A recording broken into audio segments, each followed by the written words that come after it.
Hey guys, today is our 10th wedding anniversary and we kind of thought we would share a candid cap. We haven't done one of these in a while, but on the off chance that many years from now our children are watching this, or if some of you have curiosities about what it's like to be married for 10 years, this is going to be kind of our spiel on being married for 10 years.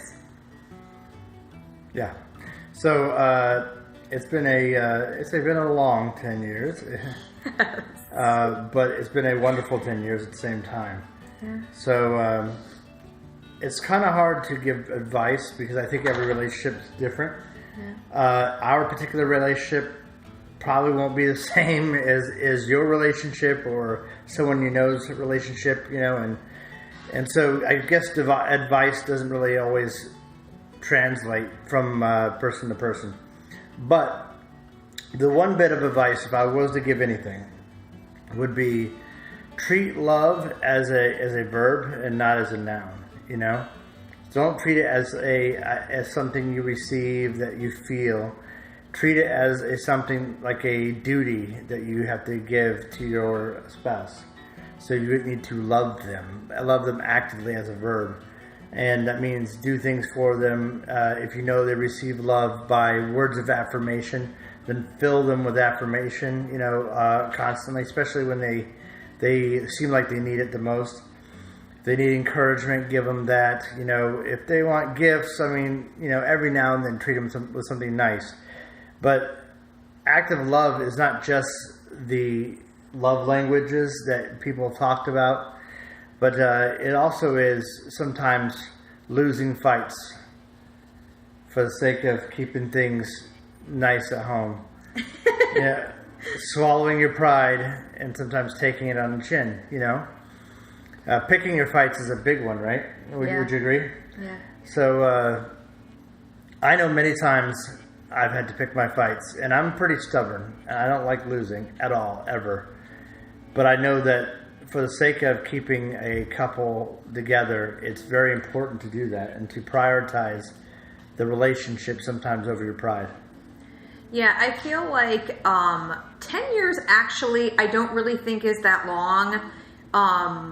I think it's a milestone more or less because the first years of your marriage are so hard. So it's not like I fully expect the next 10 years to be easier than this, even though our 4 kids will be teenagers. Catch us again at the 20 year. But really, when you first get married, we're dreamers, and I have had very lofty expectations. I don't know. I thought having kids would be 99% fulfillment and then 1% adapting and kind of getting a grip on what you're doing. And so it's a little strange that here we are 10 years later and I'm still getting a grip on things. I hear people use the term about being in survival mode, but we had baby after baby after baby after baby. We had losing a parent, and then I had serious medical issues with our 3rd son. We almost lost him. We've tried doing businesses together that did not succeed. And it's really hard to be fun, to have fun when the things that are going on are actually really serious. And the other thing that I really didn't consider as a big factor when we got married, we met on eHarmony, we were matched, we married right away. Within a couple of weeks of meeting, we decided to get married and got married. Between meeting through eHarmony and dating and actually being married, it was less than a month. Yeah, so much of our success as a couple, I think, is being matched well. And that's the kind of thing that, I can stress that to my kids. I could stress that to other people, hey, really, you probably can't go the long haul with anyone. But I almost feel like that advice is more helpful for my friends who have had marriages that failed. That's kind of where that comes into play more, oh, Aaron and I actually are very happy together, but we're matched really well, and we paid a service to do that for us, and they did it. Yeah. And we had enough life experience to know that it was different. When I met Aaron, you were so interesting to me. Was married. No, but really, you were so interesting, and I couldn't help but like talk about it. And so other people in my life could tell the difference. Like, wow, that guy must really be special. I'm like, he's just hilarious. His interests are really funny. I wanted to be with him like every minute. Like I enjoyed you from the very first moment. So I think that... Big ditto, by the way.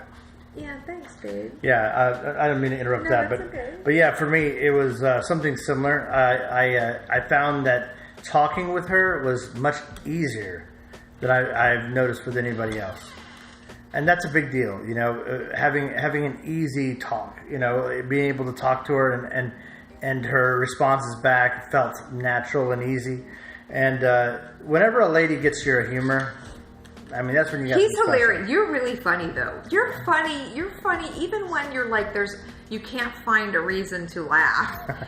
I mean, we haven't shared this with you guys. Can I share about what's happening? Sure. We have not shared with you guys all of the things that are going wrong right now in our life because we try to focus on the positive. But Aaron was laid off a couple of weeks ago. That's the most recent issue. That's the most recent issue. That's on top of the fact that the house that we were living in flooded twice and we had to leave. So the repairs on that house will be happening in a week or so. So we're actually staying with friends. And while we're staying here, Aaron lost his job. I mean, it's intense. It's definitely intense. But these are the moments that I think, I don't mean to be pessimistic, but when you get married, you are not picking a person to go to the beach with. You're like selecting a person to go through the trials with. Oh yes, definitely, because that's exactly what it ends up being. Is life is just a bunch of trials, and some are dished out to you, you know, little by little, and some are, you know, in this giant package deal where they're like, yeah, you have nothing else better to do this week. How about I add a few more issues? Yeah. And you know, we have sick family. Yeah. You know, very sick. Which is, it's complicating things quite a bit as much. We have, I mean, our son has GHD, growth hormone disorder. So keeping his meds up is an issue as well, and it's always a concern. And now without insurance, it makes it even harder. But we did get that taken care of. Aaron got it taken care of. We don't talk about not the insurance part, but insurance and stuff. Yeah. We got his meds taken care of. We're just letting you know that was another thing that we had to take care of. Yeah, it just feels like that poop rolling downhill. I feel like so much of the time we're just like rolling downhill. And it's weird because Aaron and I get each other, but the thing that is the most difficult for me is the other people who are in our life who maybe don't understand our choices as much. You know, your family is also a big aspect of your life. You can move away. You can decide you're not going to talk to people. You can accept the fact that you don't necessarily always agree with people. But if you have a sensitivity to other people's opinions, that can become a challenge in your marriage. I mean, I'm sure we don't deal with this anywhere near as much as some people do. So this is not something that I think, oh, woe is me. But I do think that when you're in trials and you're with a partner and you and your partner come together and you decide how you're going to do it, what you're going to, you know, how you're going to approach problem solving, because that's so much of our life is just problem solving. It can be very difficult if you then go back and share with people who love you. If you say, hey, so we're having this challenge and here's how we've decided to handle it.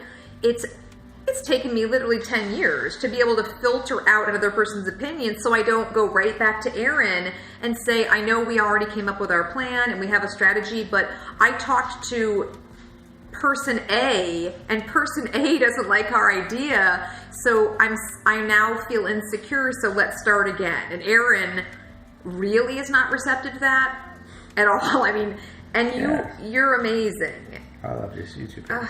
You're amazing. You're amazing.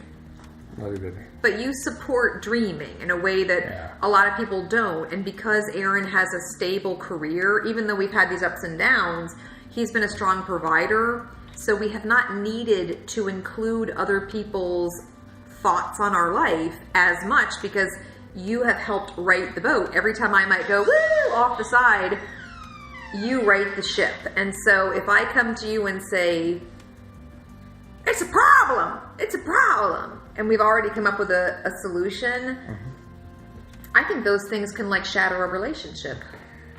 Yeah, well, what it does is it drives a nail between you and your partner, right? So it's not that your mindsets are closed to outside influence, because I think that would also be bad for us. Yeah.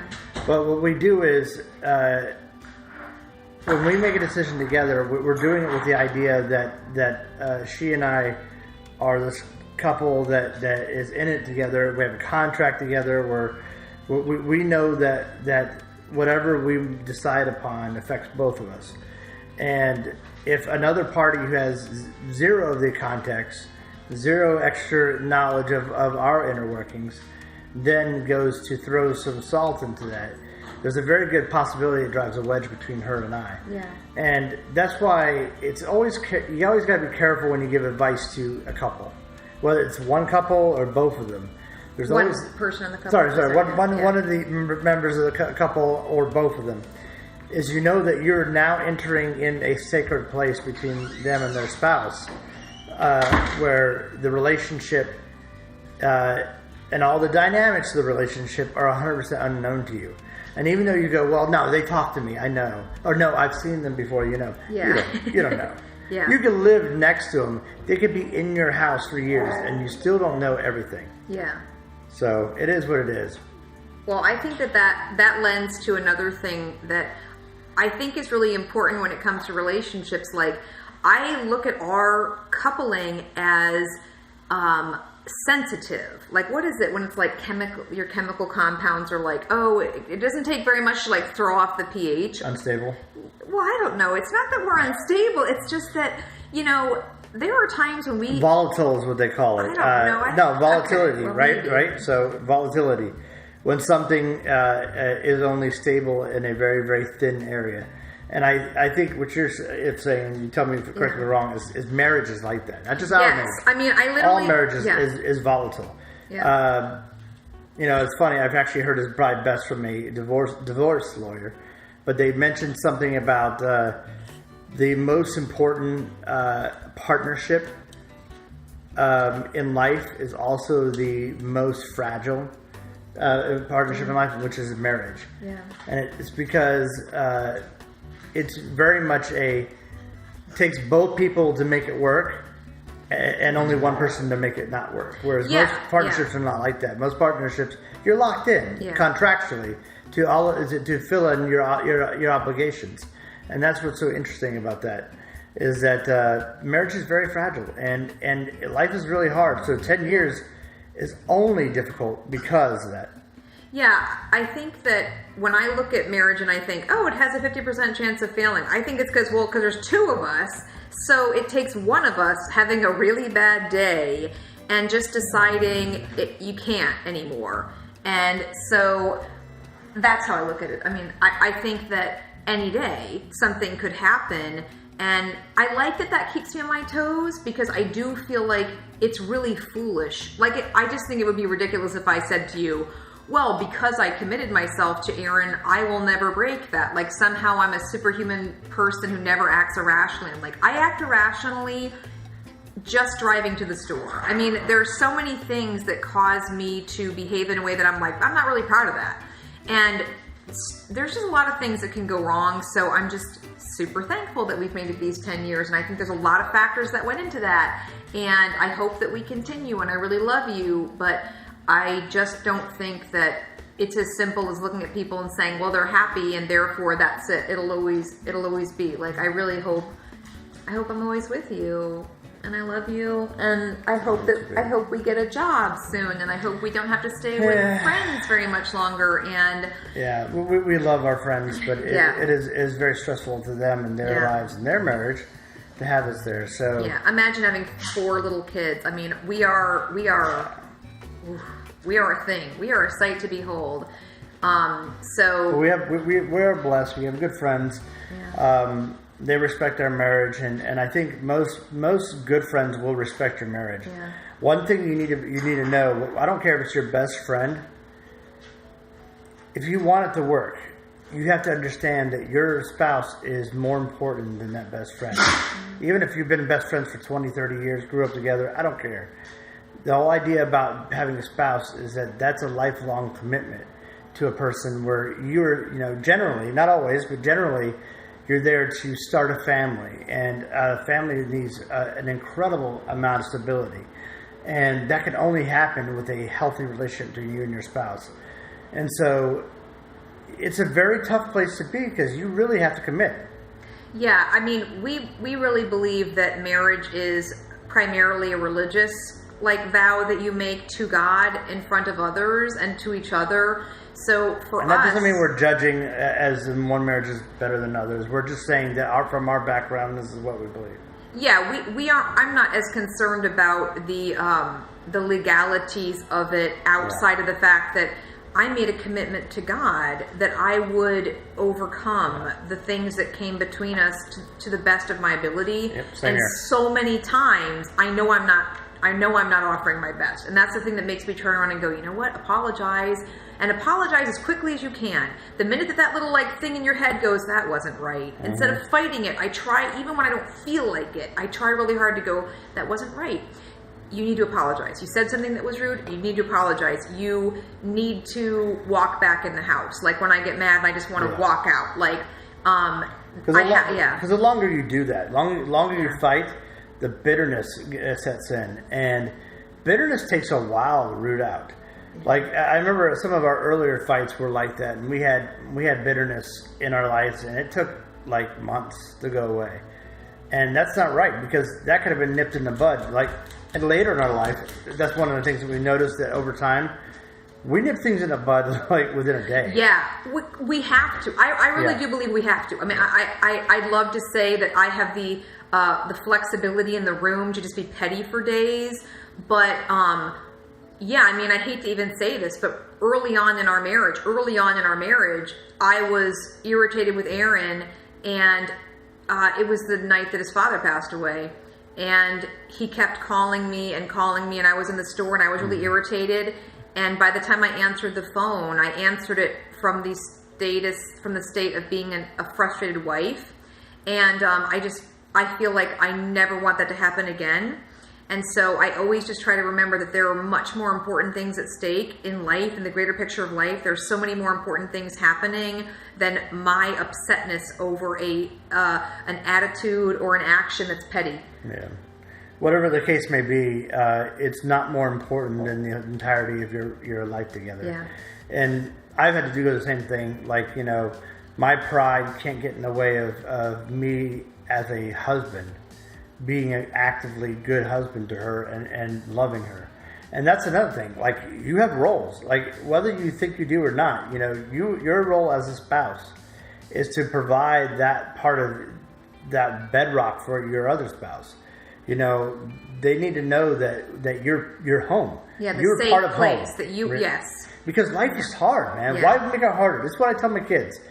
Life is so hard, why make it harder? There are simple wins that you can pull up in life and are very much in your control. One of those which is giving your spouse a safe place to come home to. Yeah. I feel like there was something else. Oh, I know what it is. For Aaron and I, too, even though we have 4 kids, and this might just be because of our love languages, but physical intimacy is important to us. Yeah. And 100%, I can't even imagine our marriage surviving if we didn't do that. There are so many times when we are not really in a great space via stressed out about life, overwhelmed, really tired. Most of the time. Just being tired, for me, I feel like I didn't even remember what it was like to really sleep. There's always a kid awake is how it feels. I mean, even as we're filming this, it could be 2 a.m. There's always somebody awake. There's just always something happening.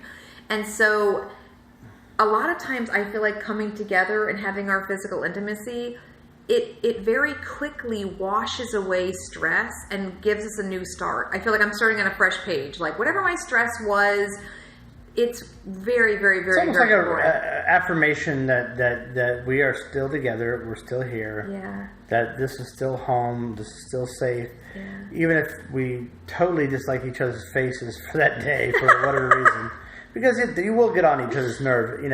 Esther and I we haven't spent more than 4 days apart since we've been together, and that's unheard of to most people. But for us, being together constantly works because there's ways of making it work, you know? Well, we love each other, but also we are a bit wild and crazy. We had 4 kids like back to back immediately. Like we met, we married, we started having kids. We were like, woo! And we both actually do have a part of ourselves where we value being accountable and being responsible. And so, yeah, pretty much early on we realized, oh, 4 kids, way harder than we thought it was going to be. And so we tried to keep the stress and the strain of that as much within the two. That's how I see it. Like, I don't want to stress out other people any more than I have to. And that means that I need Aaron's help. Like, I truly need help. Yep. And he lovingly provides it for me. Yep. I very she much needs it, therefore that's my spousal role, right? Mm-hmm. Forget the gender stuff. Remember, forget any of the things that you look at and want to say, well, that's a product of this or that's a product of that. Yeah, forget that. As a spouse, your role is to pick up and provide that comfort for her or him in areas where he needs it or she needs it. And that means, and it doesn't matter what it is, because you've chosen this life. You must do your duty. Your duty is to be a spouse. It doesn't matter if you're mad. You're not a friend. You're not a dude down the street. You're not a coworker. You are a spouse. You're the other half. Yeah. So pick up that half. It's kind of the way that we, Yeah. I mean, I feel that way too. I'm like, oh, that's my half. Oh, you need help? Oh, well, that's me then. Yeah, Esther drops her half. Guess what I have to do? I have to have the 2 halves. Yeah. And or immediately come up with a plan that's more manageable. Right. I mean, we basically, Right. You have to be on. I mean, you really have to be. So that's one of the reasons we're together a lot, is that we feel like our kids need that. And I mean, again, like how many years was I just pregnant or nursing? And I needed Aaron. All of the years, it seems like. It's been at least 3, almost 4. Oh, it's so much. Our oldest is almost 4, so praise the Lord. Youngest. Oh, yeah, I'm sorry. Right. Yeah, I'm so tired. I'm tired. We celebrated our anniversary by roasting marshmallows over a lighter, basically. I don't think that's safe. I shouldn't talk about it. No. So, yeah, we partook in s'mores. Inside. Indoor s'mores. That's the part you didn't have to say, but I appreciate it. Sorry. But yeah, anyway. I did mention we make bad choices sometimes. Yeah, and that's just because we said that. Now you can ignore all of our bad choices. Anyway, so essentially, putting together this life of ours in this 10 years that we've done it has been a very long road, and it will be for another 10 years and another 10 years. As many as God has given me, in her. And it's more than just a feeling. Like I said, we go back to the very beginning. Love is a verb, not a noun. People can feel love, and they can think that that's what it's all about. But no, you have to invest. You have to show love. You have to actively love someone. Show them that you care. And that provides that safe home and things that they need that allows them to reciprocate. Yeah. You're allowing someone to reciprocate. You're not forcing them to. Yeah. There's a difference there, And if you're allowing them to reciprocate and they don't, I mean, that's a different story. You need to go to counseling, whatever. But that's the only advice I can give to somebody without knowing what's going on with them. Yeah. It's really hard. It's a big commitment. And, when we hit milestones like this, there are not that many milestones when you're an adult where other adults get excited, right? You have a baby the day your baby is born. I mean, the 10-year anniversary is actually one of the few times in life where other adults will go, whoa, like that's a big deal. That's significant. Yeah. It is. Oh, what a significant thing. And it's kind of funny to me that we're in a little bit of a slump in terms of where our family is at the moment. No, I'm saying in terms of celebrating, like, yes, but I feel like it's appropriate. That it's like, yes, we're celebrating, and you know what we win? We win another day together. That's what, your winnings are where you are right now. Congratulations, you know? And I'm totally satisfied with that. Aaron and I have to regularly say, it's kind of amazing the things that we have that we, basically take for granted that idea that you're like, hey, I love my parents. Both of my parents would have wanted to have a spouse that they really enjoyed, got along with, had an easier time with. Right. And I know that there are a lot of other people who probably maybe at the end of their life, I don't know if they would say it at this stage, but that they would say that's a very big deal. Having someone that you love, that you get to wake up to every day is really amazing. So yeah, so that's kind of, so we win still getting to do this. And I love you. This is probably running on way too long, but if we only do this every 10 years, I guess it's probably okay. Yeah. Anything else you want to say, love? Happy anniversary, baby. Happy anniversary. I love you.